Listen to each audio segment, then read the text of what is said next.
नमस्कार दोस्तों, बालाजी स्टडी अड्डा में आपका स्वागत है। डेली सुबह 6 बजे हम आपको करंट अफेयर प्रोवाइड करा रहे हैं। तो आज हम देखेंगे आज की 23 जून 2020 की करंट अफेयर पर आधारित कुल जो है वो 9 प्रश्न और एक प्रश्न हम आपसे भी पूछेंगे। चलिए शुरू करते हैं प्रश्न नंबर 1 से। पहला प्रश्न कह रहा है कि जून 2020 में प्रधानमंत्री नरेंद्र मोदी ने कितने राज्यों में ग्रामीण सार्वजनिक कार्य योजना गरीब कल्याण रोजगार अभियान की शुरुआत जो है वो की है? तो आपका ऑप्शन नंबर बी यानी कि 6 जो है वो सही हो जाएगा, यानी कि 6 राज्यों में जो है ये शुरुआत किया गया है। इसके बारे में बात करें तो ये अभियान 125 दिनों का है जो कि मिशन मोड में जो है वो काम करेगा। अभियान के लिए बिहार, उत्तर प्रदेश, मध्य प्रदेश, राजस्थान, झारखंड और उड़ीसा में 25,000 से अधिक जो प्रवासी कामगार हैं उनके साथ कुल 116 जिलों को चुना गया और इसमें 27 आकांक्षी जिले भी जो है वो शामिल हैं। दूसरा प्रश्न देखते हैं। तो जून 2020 में निम्नलिखित में से किसने अभिनेत्री जो अनुष्का शर्मा है उनको योग के अभ्यास को बढ़ावा देने और वीडियो ब्लॉगिंग जो प्रतियोगिता है वो शुरू करने के लिए जो है वो चुना है? तो सही हो जाएगा आपका आयुष मंत्रालय के द्वारा जो है वो चुना गया है। इसके बारे में बात करें तो आयुष मंत्रालय ने जो है वो my life my yoga video blogging प्रतियोगिता की जो है वो घोषणा की है, ध्यान रखिएगा।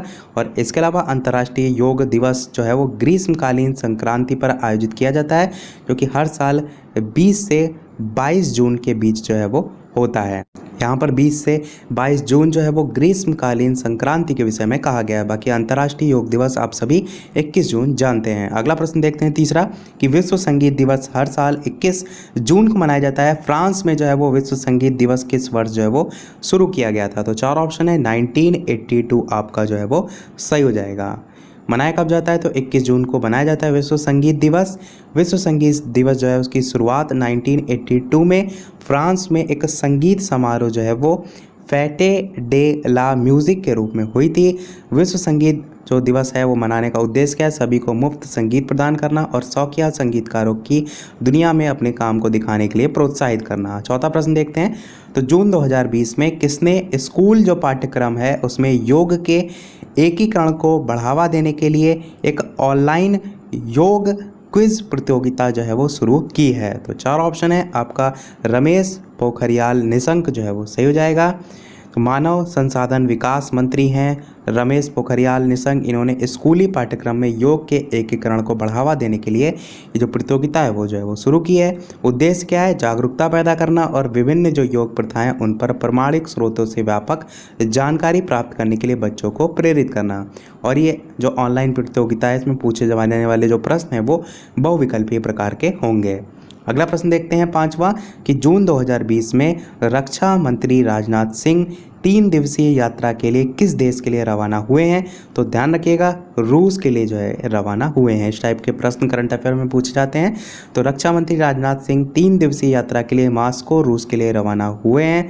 अपनी यात्रा के दौरान वो भारत रूस रक्षा और रणनीतिक साझेदारी जो है उसको गहरा करने के तरीके हैं उन पर बातचीत करेंगे और वह मॉस्को में 75वें विजय दिवस परेड में भी शामिल होंगे।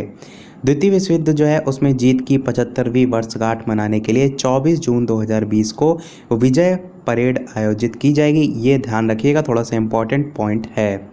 रूस की यहाँ पर बात हुई है तो राजधानी इसकी मॉस्को है। मुद्रा यहाँ पर रूसी रूबल चलती है। राष्ट्रपति यहाँ के व्लादिमीर पुतिन है और प्रधानमंत्री यहाँ के मिखाइल मिशुस्टिन हैं।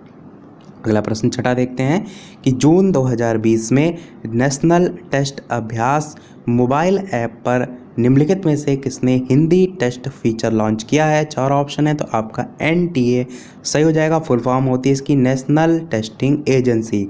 इसने अभ्यास मोबाइल ऐप पर हिंदी टेस्ट फीचर लॉन्च किया है। हिंदी को पसंद करने वाले जो प्रतियोगी हैं वो परीक्षा के छात्र अब अपने मोबाइल उपकरणों पर NTA द्वारा राष्ट्रीय टेस्ट अभ्यास स्मार्टफोन ऐप पर जारी हिंदी मॉक टेस्ट के साथ भी अभ्यास कर सकते हैं। अगला प्रश्न 7 है कि विश्व हाइड्रोग्राफी दिवस 2020 जो है उसकी थीम क्या है? मनाया ये भी 21 जून को ही जाता है और थीम इस बार की इसकी हाइड्रोग्राफी स्वायत्त प्रौद्योगिकी जो है उनको सक्षम बनाना थीम है। आपका ऑप्शन डी सही हो जाएगा। इसके बारे में बात करें 21 जून को मनाया जाता है। हाइड्रोग्राफी जो है उसके महत्व को उजागर करने के लिए दिन मनाया जाता है। विषय मैंने ऊपर बता दिया। हाइड्रोग्राफी अनुपयुक्त विज्ञान की वह शाखा है जो कि महासागर, समुद्र, नदियाँ, झीलें और तटीय क्षेत्र जैसे कि जल निकाय जो है उसकी भौतिक विशेषताओं के माप और विवरण से संबंधित होता है हाइड्रोग्राफी। देखते हैं अपना अगला प्रश्न। 18 की निम्नलिखित में से कौन सा वर्ष 2020 का सबसे लंबा दिन था? तो 2020 का सबसे लंबा दिन अभी तक आपका 21 जून जो है वो सही हो जाएगा। बात करें इसके बारे में तो संयुक्त राष्ट्र महासभा द्वारा 20 जून 2020 को day of the celebration of the solstice घोषित किया गया था और ये कई धर्मों के लिए संक्रांति और विषुव जो है उसके महत्व की जागरूकता फैलाने के लिए है। ग्रीष्मकालीन जो संक्रांति है वो हर साल 20 से 22 जून के बीच होती है और ये मैंने ऊपर बताया 21 जून 2020 जो है वो वर्ष का सबसे लंबा दिन था। ये पॉइंट ध्यान रखिएगा। और एक ये जो दिवस जो है वो घोषित किया गया है 20 जून 2019 को संयुक्त राष्ट्र महासभा के द्वारा एक ये। चलिए देख लेते हैं अपनी अगली और लास्ट करंट अफेयर। इसके अलावा वीडियो पसंद आए तो वीडियो को लाइक भी अवश्य कर दीजिएगा। प्रश्न क्या है आपका कि जून 2020 में निम्नलिखित में से कौन डीकार्बोनाइजिंग ट्रांसपोर्ट इन इंडिया परियोजना जो है वो शुरू करेगा? तो 4 ऑप्शन है आपका सही हो जाएगा 1 और 3 दोनों, यानी कि नीति आयोग भी और अंतर्राष्ट्रीय परिवहन मंच भी। इसके बारे में बात करें तो अंतर्राष्ट्रीय परिवहन मंच के सहयोग से जो नीति आयोग है वो 24 जून 2020 को डीकार्बोनाइजिंग ट्रांसपोर्ट इन इंडिया परियोजना शुरू करेगा। भारत के लिए कम कार्बन परिवहन प्रणाली की ओर एक मार्ग विकसित करने का इरादा है। इस उद्देश्य से जो है ये परियोजना शुरू होगी। चलिए देख लेते हैं वो प्रश्न। जैसे कि सभी वीडियो में हम आपसे एक न एक प्रश्न पूछते हैं। इस वीडियो का आपके लिए प्रश्न ये है कि बाल दिवस किस महापुरुष की जो जयंती है उसके रूप में मनाया जाता है? 4 ऑप्शन है महात्मा गांधी, सुभाष चंद्र बोस, लाल बहादुर शास्त्री या पंडित जवाहरलाल नेहरू। तो इन चारों में से कौन सा सही होगा वीडियो के मेन कमेंट में टाइप करके अवश्य बताइएगा।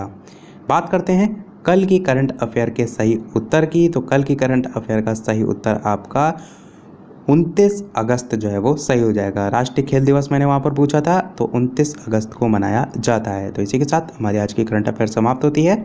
आज के वीडियो में इतना ही। वीडियो पसंद आया हो तो लाइक अवश्य कीजिएगा, नए हैं चैनल पर तो सब्सक्राइब जरूर कीजिएगा। चलिए मिलते हैं अगले वीडियो में नए टॉपिक के साथ। तब तक के लिए नमस्कार। Thank you for watching.